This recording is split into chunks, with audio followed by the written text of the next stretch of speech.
But then I suddenly remembered there is a piece of reef in my fucking home.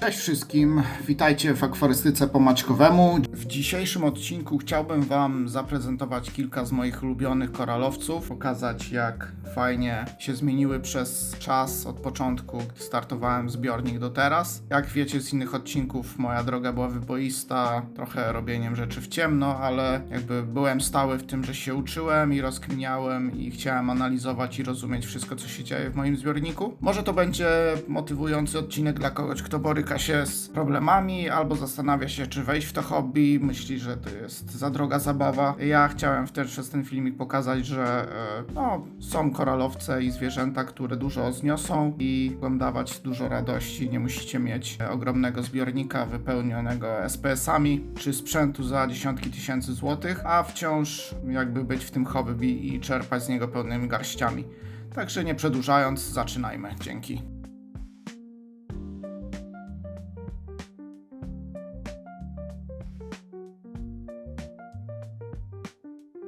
Na pierwszy ogień weźmiemy sobie akanki. To są same totalnie początki akana, to jest Acantha strea, to jest jeden z pierwszych koralowców, które pojawiły się w moim zbiorniku. W zasadzie przez okres takiej dojrzewania zbiornika mogę stwierdzić tylko tyle, że nie miała zbyt imponujących przyrostów. Przetrwała, jakby to jest jej plus i to jest najważniejsze.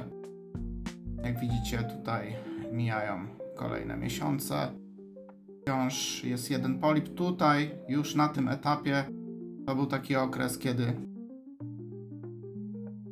pozbyłem się jakichś trudniejszych, gorszych plag. I widzicie, że tutaj pojawiło się dużo nowych polipów. No i tak w zasadzie tutaj, tak naprawdę 2024 rok to był taki moment dynamicznego rozwoju tych LPS-ów. Tutaj już bardzo ładna kolonia. Wszystko jest w porządku. Nie miałem żadnych strat, jeśli chodzi o akany od samego początku. I dość tak równomiernie sobie rosły. No i stanowią coraz ładniejszą kolonię. Jeden z moich ulubionych tak wizualnie koralowców w akwarium. Na pewno w nowym zbiorniku chciałbym powiększyć kolekcję o jakieś ciekawsze odmiany kolorystyczne, ale to pieśń przyszłości. No i to stan obecny. Naprawdę bardzo fajny koralowiec, wytrzymały, fajnie dający się karmić też. To takie moja obserwacja.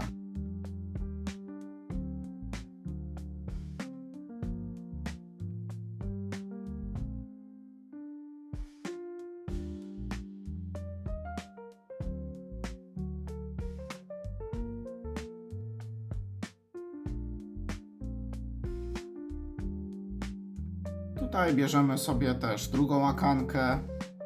Nie wdając się w szczegóły, tutaj kupiłem 2 polipy na początku, ale przyrosty i jakby ten cykl życiowy w moim zbiorniku był bardzo podobny do tej czerwonej. Niewiele tutaj mogę powiedzieć. Też około końca 2023, początku 2024 to był taki moment, kiedy te koralowce ruszyły z kopyta. To jest stan obecny, także fajnie to wygląda.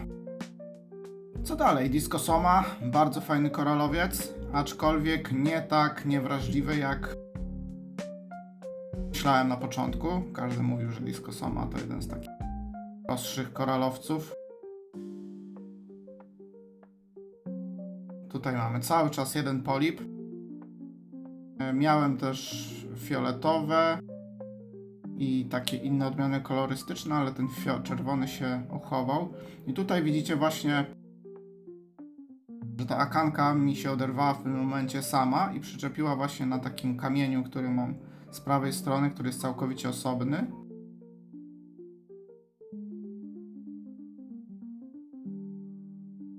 Komponowała się z Ksenią, która tam rosła. To jest, uważam, teraz jeden z ładniejszych elementów w tym akwarium. Właśnie to połączenie tych Discosom z tymi kseniami, naprawdę spoko i naprawdę tutaj ładna, duża kolonia na ten moment. Eufilia, chyba taki efekt westchnień wszystkich startujących akwarystów morskich. Też bardzo wcześnie kupiłem sobie tę eufilię.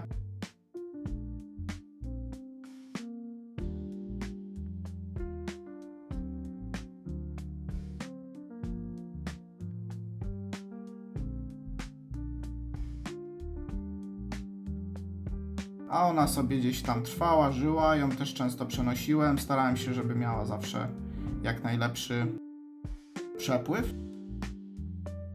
I ona sobie powolutku, ale systematycznie rosła. Przez pierwszy rok w zasadzie widać taki rozrost jakby tylko tej główki, nie widać rozrostu w ogóle. Nie wiem, żeby było więcej polipów czy coś w tym stylu. Ona sobie tutaj powolutku egzystowała.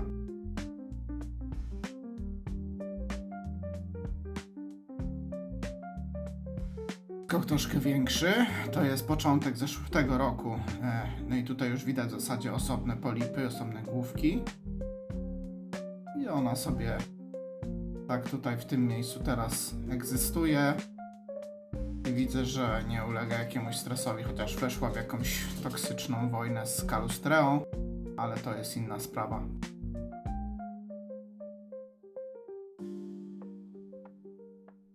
Duncan, cóż mogę powiedzieć? No, nie wiem, czy wy macie podobne doświadczenia, ale dla mnie to jest jeden z bardziej takich typowo rafowych koralowców. Troszkę wygląda jak ukwiał.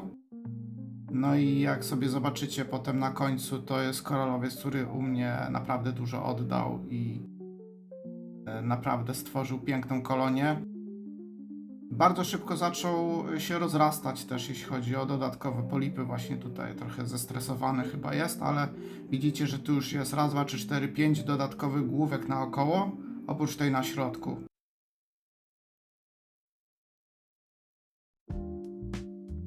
I tutaj obserwujecie sobie rozrost, coraz większy rozrost, coraz więcej rozgałęzień, główek.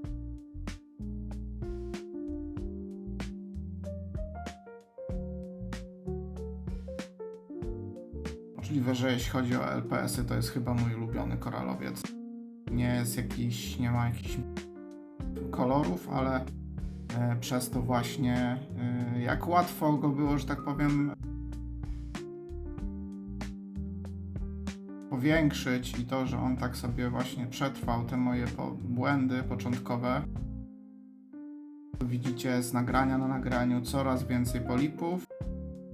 To już jest miejsce, w którym on jest do teraz, w akwarium. W tym roku też stał się domem dla błazenków, które tak sobie troszkę migrują od Ksenii do Duncana. Ksenia też u mnie stworzyła bardzo fajną kolonię. To już się zbliża, no to już jest czas obecny. Tak to właśnie wygląda obecnie. Jest to chyba największa kolonia taka, jeśli chodzi o LPS-y, taka pojedyncza. Nie jest to agresywny koralowiec, ale wygląda świetnie i naprawdę bardzo szybko je. Jest to chyba koralowiec, który się najfajniej karmi. W zasadzie ile mu dacie, tyle zje. No i szybkie porównanko, słuchajcie, to jest naprawdę niesamowity progres. Takiej jednej skromnej główki do czegoś takiego. Na pewno będzie miała fajne miejsce w nowym akwarium. Będzie miał Duncan. Nie wiem, czy to jest rodzaj męski czy żeński. Koralowiec.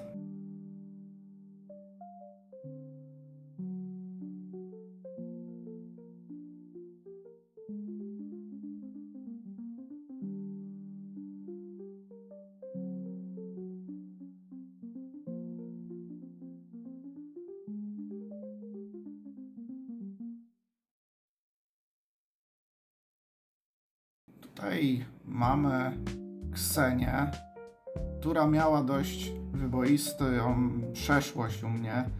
Ja przyniosłem sobie taką właśnie kolonię, jak widzicie. I nawet nie wiem do końca w którym momencie, ale ona sobie bardzo ładnie rosła. Do pewnego momentu, kiedy praktycznie zginęła i mimo, że zdawało mi się, że to jest taki chwast akwariowy i bardzo się bałem gdzieś ją wklejać do głównej skały, to ona praktycznie wymarła, a potem nagle gdzieś ją znalazłem, że ona jednak żyje i przykleiłem ją z powrotem i ona jakby całkowicie się odnowiła.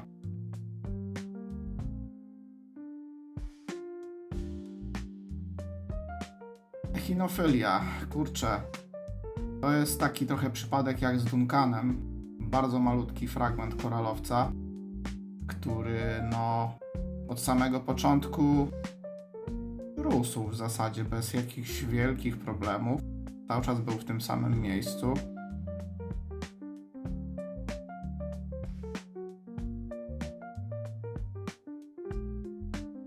Widzicie, że tutaj z miesiąca na miesiąc przyrosty. Bardzo fajny koralowiec, aczkolwiek, czego nie byłem świadomy, okazało się, że jest to jeden z najbardziej agresywnych korali w akwarium, jakie miałem. W nocy po prostu z każdych z tych malutkich polipów takie długie parzydełka wypuszcza. Tak, widzicie, że tutaj w zasadzie zdominował środek aquascape'u.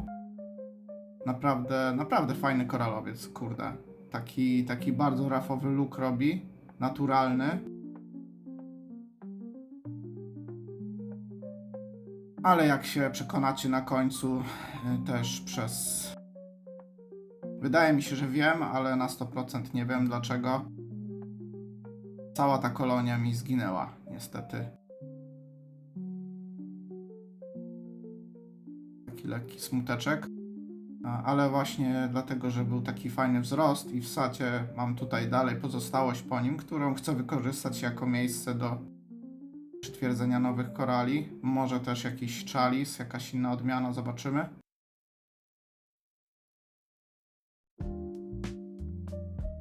Chcę teraz powiedzieć o koralowcu, który był dla mnie wielką niespodzianką. Głównie dlatego, tak jak wiele innych, dlatego, że przetrwał moje początki i naprawdę niezależnie od parametrów stanu, czy było dino, czy cyjano, czy jakieś swingi KH, ten koralowiec po prostu non-stop, systematycznie się rozrastał, jak widzicie sobie teraz. Jest to stylopora oczywiście i słuchajcie, nie wiem dlaczego nazywają ją niektórzy Milką. Jest to dla mnie trochę irytująca nazwa.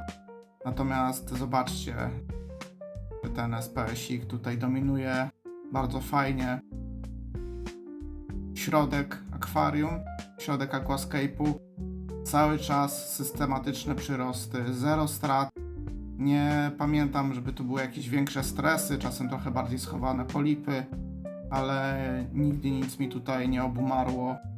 No i jak zobaczycie sobie teraz porównanie, no to rozumiecie o co mi chodzi. To był taki skromny patyczek na początku, a teraz jest to naprawdę duża kolonia. I pewnie będzie się fajnie rozrastać w nowym zbiorniku dalej, mam nadzieję przynajmniej taką. No jest to na pewno koralowiec, który polecę początkującym akwarystom, którzy chcą sobie spróbować z SPS-em.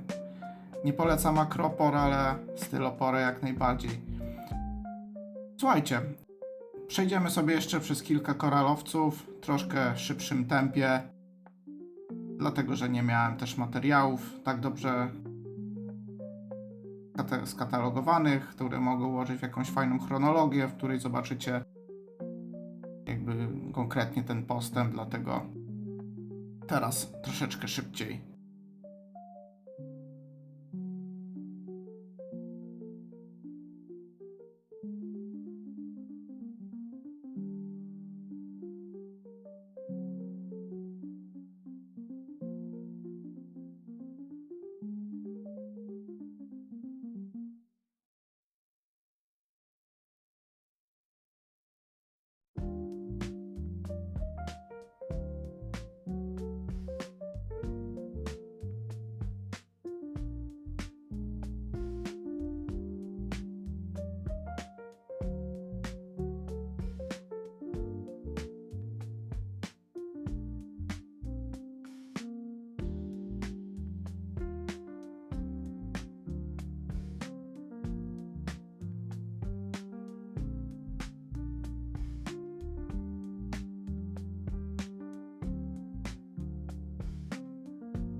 Mam nadzieję, że się Wam podobało. Nie umieściłem tu wszystkich koralowców, jakie mam. Chciałem Wam pokazać te, które właśnie, na których mogłem pokazać ten wzrost i progres. Wybaczcie mi jakość tych materiałów, no też to, że widać ewidentnie, że te koralowce niektóre były zestresowane. Ja byłem trochę osamotniony w tym hobby od początku i korzystałem z wiedzy, którą znajdowałem w internecie, ale cieszę się z tej drogi. To cała rozkmina wokół tego tematu, analizowanie przepływów, parametrów, który koralowiec jak ma mieć lepiej. I też myślę, że mimo wszystko mieszane akwarium z taką obsadą, gdzie macie trochę miękkich, trochę LPS-ów, trochę SPS-ów, jest dość dużym wyzwaniem. Ciężko dogodzić tym koralowcom wszystkim naraz, jeszcze w takim małym akwarium, jak ja mam. Tak dla przypomnienia, to jest 70 litrów netto.